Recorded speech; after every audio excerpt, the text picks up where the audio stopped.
la fleur pour sauver la reine. Il y a très longtemps, une jeune fille appelée Léa vivait dans un grand château. Elle avait 19 ans et travaillait avec son père dans les jardins. Le château était au sommet d'une colline. Il avait de hautes tours, de grands murs et une lourde porte en bois. Une grande forêt commençait derrière les champs. Léa aimait les plantes. Son père lui avait appris leurs noms et où elles poussaient. Elle connaissait aussi quelques plantes utilisées pour faire des remèdes. Un matin d'automne, les cloches du château ont sonné très tôt. Les serviteurs couraient dans les couloirs. Quelque chose n'allait pas. La reine Isabelle était très malade. Elle avait de la fièvre et elle était très faible. Le médecin du château restait près de son lit. Le médecin avait essayé plusieurs remèdes. Mais la reine ne se sentait pas mieux. Alors il a ouvert un vieux livre. Dans le livre, il y avait le dessin d'une petite plante. Elle avait des feuilles vertes et une fleur blanche. Elle s'appelait l'étoile des bois. Avec cette plante, je peux préparer un autre médicament, a dit le médecin. Mais elle pousse seulement dans la forêt. Nous devons la trouver aujourd'hui. 2 gardes voulaient partir, mais le vieux pont de la forêt était cassé. La pluie avait fait monter la rivière. Traverser serait difficile. Léa a entendu la conversation. Elle connaissait cette plante. Son père lui en avait montré une près d'une cascade plusieurs années plus tôt. Je sais où elle pousse, a dit Léa. Elle est près de la vieille cascade, de l'autre côté de la rivière. Son père avait peur pour elle. Mais Léa savait que la reine avait besoin de la plante rapidement. Elle a décidé de partir. Le médecin lui a donné un petit sac en cuir. Prends 3 plantes avec leurs feuilles, a-t-il dit. Et reviens avant la nuit. Léa a mis une cape et des bottes. Elle a pris de l'eau, du pain et une petite corde. Puis elle est montée sur son cheval, Brume. La grande porte du château s'est ouverte. Léa a traversé les champs et s'est dirigée vers la forêt. Le ciel était gris, mais la pluie avait cessé. Après 30 minutes, elle est arrivée sous les grands arbres. Le chemin était couvert de feuilles mouillées. Brume avançait lentement. Bientôt, Léa a entendu la rivière. Le bruit de l'eau devenait très fort. Quand elle est arrivée au pont, elle s'est arrêtée. Une grande partie du pont avait disparu. L'eau passait rapidement sous les morceaux de bois. Léa ne pouvait pas traverser avec son cheval. Elle a attaché Brume à un arbre. Puis elle a marché le long de la rivière. Elle cherchait un autre passage. Quelques minutes plus tard, elle a trouvé un grand arbre tombé au-dessus de l'eau. Le tronc allait d'un côté de la rivière à l'autre. Léa a posé un pied sur le tronc. Il était mouillé et glissant.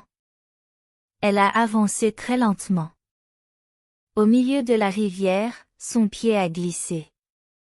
Elle a rapidement attrapé une branche.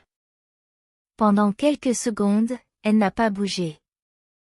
Puis Léa s'est relevée. Elle a continué doucement.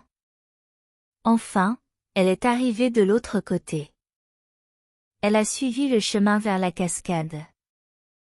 Mais bientôt, le chemin s'est séparé en deux. Léa ne savait pas quelle direction prendre. Elle s'est arrêtée et a écouté. À gauche, elle entendait seulement le vent. À droite, elle entendait de l'eau. Léa a pris le chemin de droite. Quelques minutes plus tard, elle a vu la cascade. L'eau tombait d'une haute falaise. Elle a commencé à chercher la fleur blanche. Elle a regardé près des arbres et entre les rochers. Mais elle ne trouvait pas l'étoile des bois. Le soleil commençait déjà à descendre. Léa a pensé à la reine. Elle ne voulait pas retourner au château sans la plante. Soudain, elle a vu une petite fleur blanche de l'autre côté du bassin. Puis elle en a vu plusieurs autres. Elle poussait entre deux grands rochers. Léa a couru vers elle. Elle a comparé les feuilles avec le dessin du médecin. C'étaient bien les bonnes plantes. Elle en a pris 3 avec soin et les a mises dans le sac en cuir. Puis elle a commencé le chemin du retour. Mais le vent était devenu plus fort. Soudain, un arbre est tombé devant elle. Le chemin principal était bloqué. Léa a trouvé une petite piste entre les rochers. Elle ne connaissait pas cette piste. Mais elle semblait aller vers la rivière. Elle a marché vite. Le ciel devenait orange et la forêt devenait plus sombre. Elle devait retrouver Brume avant la nuit.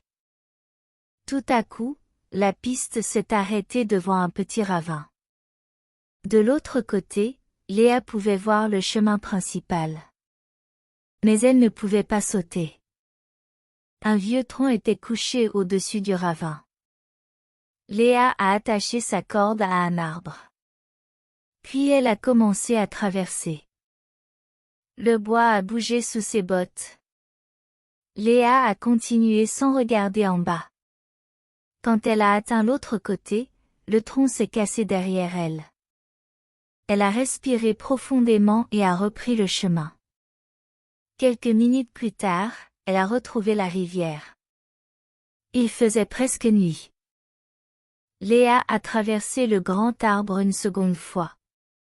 Cette fois, elle n'a pas glissé. Brume l'attendait toujours de l'autre côté. Rentrons vite, a dit Léa. Elle est montée sur son cheval. Ensemble, ils ont quitté la forêt. La lune était visible quand Léa a vu les lumières du château. 2 gardes l'attendaient devant la porte. Ils ont couru vers elle. Léa est entrée dans le château avec le sac. Elle a couru jusqu'à la chambre de la reine. Le médecin a ouvert le sac immédiatement. Il a regardé les 3 plantes et a souri. Ce sont les bonnes, a-t-il dit. Puis il a commencé à préparer le médicament. La reine a bu le médicament lentement.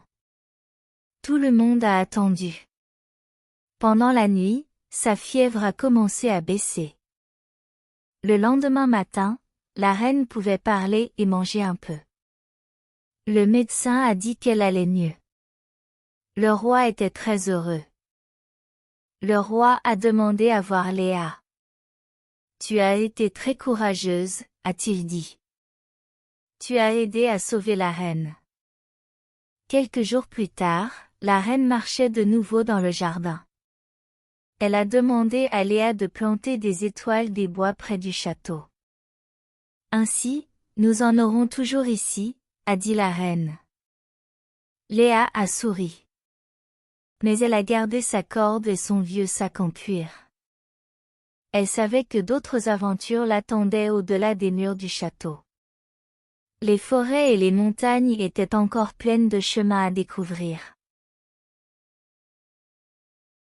If you enjoyed this story and want more French listening practice at the A1 level, continue learning with my French audiobooks. Enjoy clear, engaging stories designed for learners like you, wherever and whenever you want to practice. Click the link in the description to choose your next audiobook and keep improving your French.